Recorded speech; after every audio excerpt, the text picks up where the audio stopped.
Pédaler, pour parcourir ses trajets quotidiens, Pierre Marty a toujours été adepte du vélo. Là, ça commence à prendre une forte pente et on finit avec plus de 18%, 20%.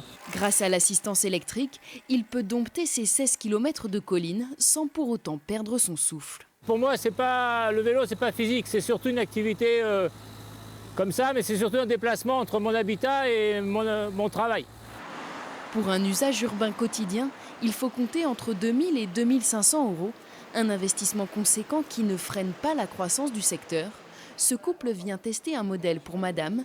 L'électrique, c'est l'opportunité de pratiquer ensemble, malgré les différences de niveau. Je faisais une petite balade vraiment ridicule et pour lui, c'était un pain somme. Je me suis dit que je pouvais, moi, faire l'effort de m'associer à son activité. Cette boutique spécialisée augmente chaque année ses ventes de 20%. Il y en a beaucoup, c'est en remplacement de l'usage de la voiture. Donc il y a des clients qui vendent carrément leur deuxième voiture et ils investissent dans des vélos électriques. Ou alors ils la laissent au garage et ils prennent un vélo à la place.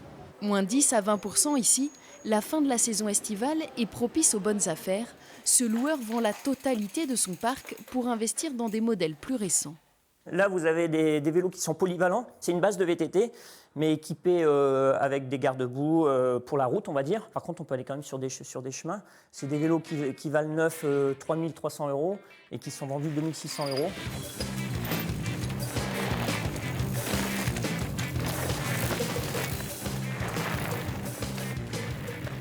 Des modèles haut de gamme pour le frisson du tout-terrain. Alors l'intérêt du vélo électrique, c'est de pouvoir prendre ce type de sentier à la descente, aussi bien qu'à la montée, et ce qui rend la pratique vraiment très très ludique.